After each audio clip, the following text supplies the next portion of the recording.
ينصركم الله فلا غالب لكم وإن يخذلكم فمن ذا الذي ينصركم من بعده وعلى الله فليتوكل المؤمنون.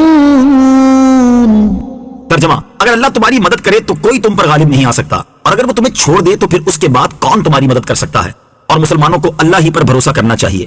ينصركم الله، اگر اللہ تمہاری مدد کرے. ارشاد فرمایا کہ اگر اللہ عز و جل تمہاری مدد کرے تو کوئی تم پر غالب نہیں آ سکتا. اور یہ یاد رکھو کہ اللہ تعالیٰ کی مدد وہی پاتا ہے جو اپنی قوت و طاقت پر بھروسہ نہیں کرتا، بلکہ اللہ تعالیٰ کی قدرت و رحمت کا امیدوار رہتا ہے. اور اگر اللہ عز و جل تمہیں چھوڑ دے تو اس کے چھوڑنے کے بعد کون تمہاری مدد کر سکتا ہے؟ یقیناً کوئی نہیں.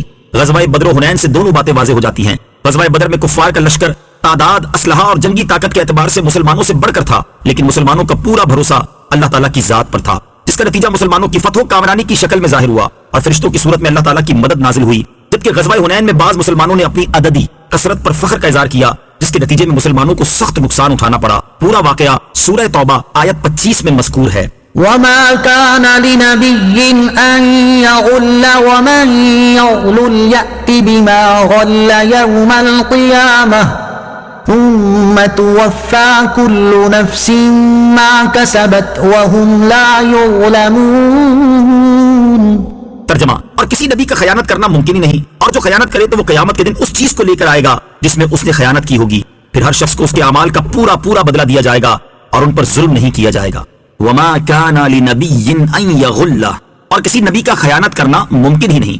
نبی علیہ الصلوۃ والسلام کا خیانت کرنا ممکن نہیں، کیونکہ یہ شان نبوت کے خلاف ہے.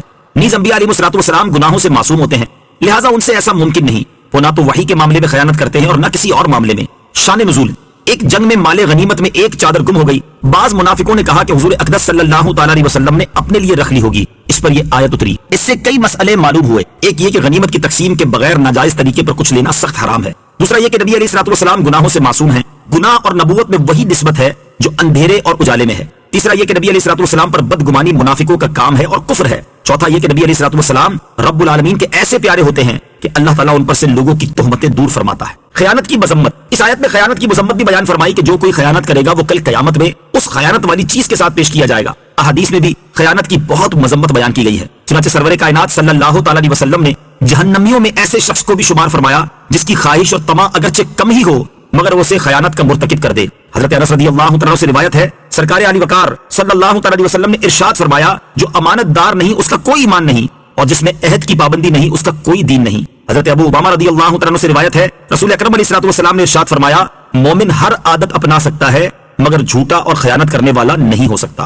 افمن اتبع رضوان الله كمن باء بسخط من الله ومأواه جهنم وبئس المصير.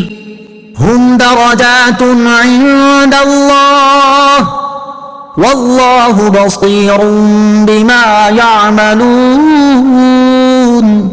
ترجمہ: کیا وہ شخص جو اللہ کی خوشنودی کے پیچھے چلا وہ اس شخص کی طرح ہے جو اللہ کے غضب کا مستحق ہوا اور اس کا ٹھکانہ جہنم ہو؟ اور وہ کیا ہی برا ٹھکانہ ہے. لوگوں کے اللہ کی بارگاہ میں مختلف درجات ہیں اور اللہ ان کے تمام اعمال کو دیکھ رہا ہے. افمن اتبع رضوان اللہ، کیا وہ شخص جو اللہ کی خوشنودی کے پیچھے چلا؟ اللہ تعالیٰ کی رضا کا طالب اور اللہ تعالیٰ کی ناراضگی کا مستحق دونوں برابر نہیں ہو سکتے. کہاں وہ جو اللہ عز و جل سے سچی محبت کرنے والا، اس کی اطاعت کرنے والا، اس کی خوشنودی کے لیے سب کچھ قربان کر دینے والا جیسے صحابہ کرام علیہم رضوان اور ان کے بعد کے صالحین، اور کہاں اللہ تعالیٰ کی نافرمانی کرنے والا، اس کے احکام سے منہ موڑنے والا، اس کی ناراضی کی پرواہ نہ کرنے والا اور اپنی خواہش کو رب عز و جل کی رضا پر ترجیح دینے والا جیسے کفار و منافقین اور ان کے پیروکار نافرمان لوگ. یہ دونوں برابر کیسے ہو سکتے ہیں؟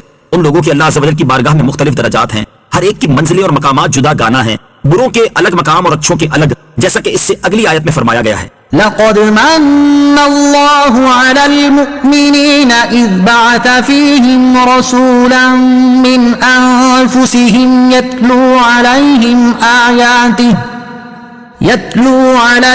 آياته ويزكيهم ويعلمهم الكتاب والحكمة وَإِن كَانُوا مِن قَبْلُ لَفِي ضَلَالٍ مُبِينٍ.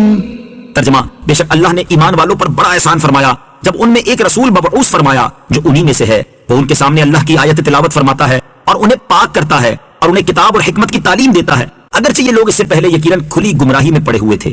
لقد من اللہ علی المؤمنین، بے شک اللہ نے ایمان والوں پر بڑا احسان فرمایا. عربی میں منت عظیم نعمت کو کہتے ہیں. مراد یہ کہ اللہ تعالیٰ نے عظیم احسان فرمایا کہ انہیں اپنا سب سے عظیم رسول عطا فرمایا. کیسا عظیم رسول عطا فرمایا کہ اپنی ولادت مبارکہ سے لے کر وصال مبارک تک اور اس کے بعد کے تمام زمانے میں اپنی امت پر مسلسل رحمت و شفقت کے دریا بہا رہے ہیں. بلکہ ہمارا تو وجود بھی حضور سید دو عالم صلی اللہ علیہ وسلم کے صدقے سے ہے کہ اگر آپ علیہ الصلوۃ والسلام نہ ہوتے تو کائنات اور اس میں بسنے والے بھی وجود میں نہ آتے. پیدائش مبارکہ کے وقت ہی آپ صلی اللہ علیہ وسلم نے ہم امتیوں کو یاد فرمایا. شب معراج میں بھی رب العالمین کی بارگاہ میں یاد فرمایا. وصال شریف کے بعد بھی قبر انور میں اتارتے ہوئے بھی دیکھا گیا تو حضور پر نور علیہ الصلوۃ والسلام کے لبھائے مبارکہ پر امت کی نجات و بخشش کی دعائیں تھیں. آرام دہ راتوں میں جب سارا جہاں محو استراحت ہوتا، وہ پیارے آقا علیہ الصلوۃ والسلام اپنا بستر مبارک چھوڑ کر اللہ عز و جل کی بارگاہ میں ہم گناہگاروں کے لیے دعائیں فرمایا کرتے ہیں. عمومی اور خصوصی دعائیں ہمارے حق میں فرماتے رہتے.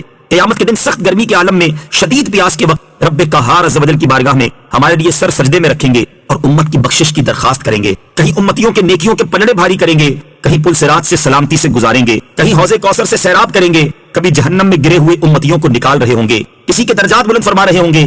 خود روئیں گے، ہمیں ہنسائیں گے، خود غمگین ہوں گے، ہمیں خوشیاں عطا فرمائیں گے، اپنے نورانی آنسوؤں سے امت کے گناہ دھوئیں گے. اور دنیا میں ہمیں قرآن دیا، ایمان دیا، خدا کا عرفان دیا اور ہزارہ وہ چیزیں جن کے ہم قابل نہ تھے اپنے سایہ رحمت کے صدقے ہمیں عطا فرمائی. الغرض حضور سید دو عالم صلی اللہ علیہ وسلم کے احسانات اس قدر کثیر در کثیر ہیں کہ انہیں شمار کرنا انسانی طاقت سے باہر ہے. اس آیت مبارکہ کے الفاظ کی وضاحت کے لیے سورہ بقرہ آیت نمبر 129 کی تفسیر ملاحظہ فرمائیں.